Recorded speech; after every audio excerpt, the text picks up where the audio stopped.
Trending statement of a man purporting to be addressing the Honorable Minister of Works, misguided, self-serving, and vicious propaganda typical of a proxy speaking for non-conforming contractors.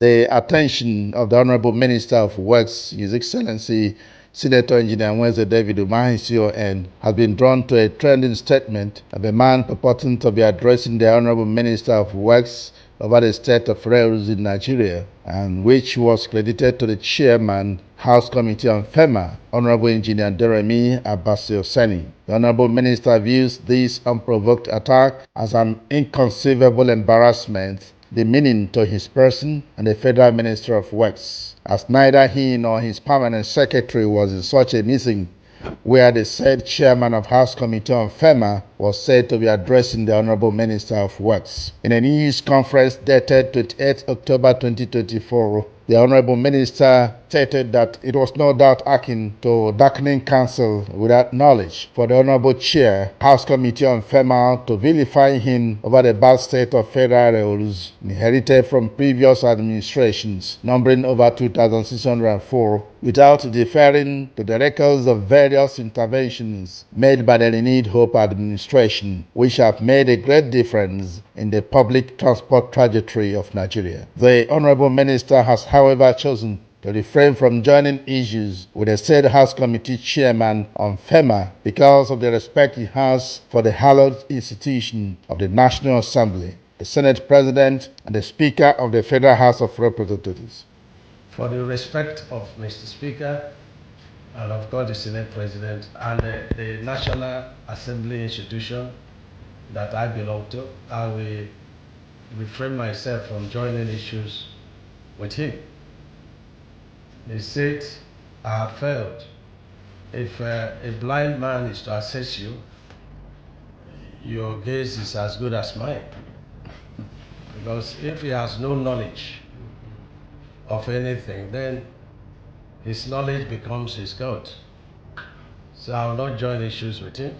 He views the action of addressing him as if he was before the House Committee on FEMA as deliberate, ill-motivated, misguided, self-serving, and nothing but a vicious propaganda typical of a proxy representing the interests of non-conforming contractors who have constituted themselves into adversaries against the Federal Minister of Works for insisting on best practices in project pricing, variation on price, and foreign exchange differentials.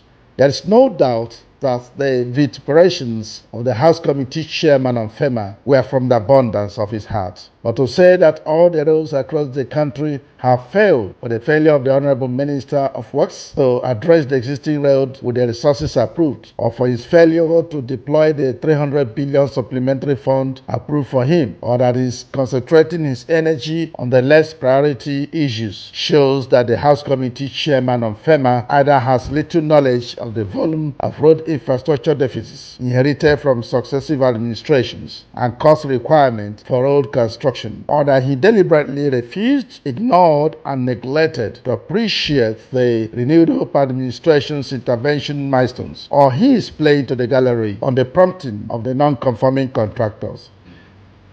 And let me say to him that the projects Mr. President inherited was a total of 2,604 projects. As at May 29, 2023, total cost was 13 trillion. That's what the president inherited. And a debt to contractors of 1.6 trillion. And when you look at the variation by reason of the oil subsidy removal, by the reason of the floating of the dollar, you'll find out that if you review all these projects, you will see that you will get over 19 trillion, the total ongoing projects. And Mr. President did what no any other president did.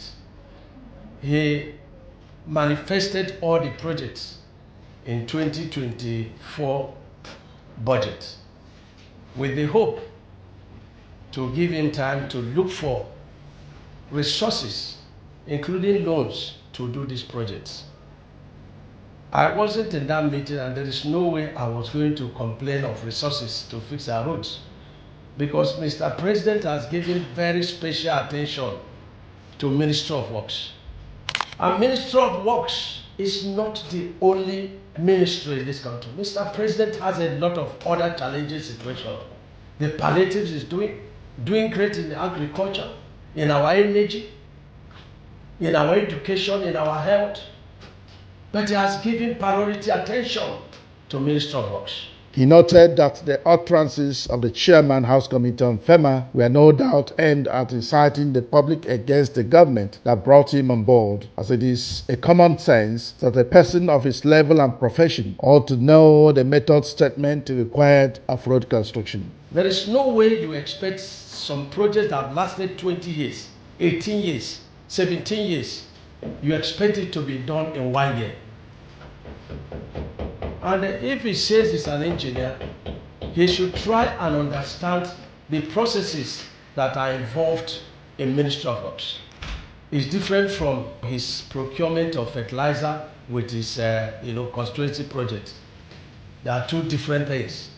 You have to go to the field, you have to measure the project, you have to design it, you have to do in-house procurement to look at it. When I say in-house procurement, is to ensure that the prices are right within the directors. Part of the failures of our roads is because of the method statement, the method deployed in the construction. You see people, they will come and do earthwork, compact, of course. It doesn't give it 1 month and they start to put stone base and asphalt.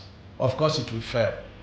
So those time that you are preparing the subgrade, the subbase, the base course before the pavement, what do you call it? It's not valued as progress made, because people value what they do not understand.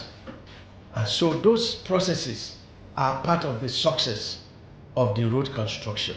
Furthermore, the Honorable Minister views it as a gross violation of parliamentary procedure for the chairman of the House Committee on FEMA to invade the legislative powers of the Senate and House Committees on Works, which have been carrying out oversight functions on the ministry and are conversant with achievements and challenges of the ministry. He carpeted the chairman of House Committee on FEMA for acting outside the legislative competence of his committee, highlighting the modest achievements of the ministry across the 6 geopolitical zones. The Honorable Minister thanked the President of the Federal Republic of Nigeria, His Excellency Asiwaju Bola Ahmed Tinubu GCFR, for the unprecedented attention he has given in bridging the funding gap on inherited projects. And what we did is that we used over 90% of these funds to keep all the inherited projects alive, as directed by Mr. President. Because a project has to be alive and in the budget before you can look for funds to assist it to be completed. And that's what we've done. And so for those who are bitter that we have no projects to award to them, this is the reality. 2,600 projects plus 330 supplementary projects plus the new projects in 2024. It's not a tea party. It requires commitment. It requires dedication, which we are doing. We work on Saturdays, we work on Sundays, we work on public holidays. And then somebody will come and say we are giving attention to less priority issues without mentioning those less priority issues that we are giving attention to. The success of the Ministry of Works is the amount of roads we have improved upon. This was signed by Honorable Barrister Oji Uchenna Oji, Special Advisor Media to the Honorable Minister of Works.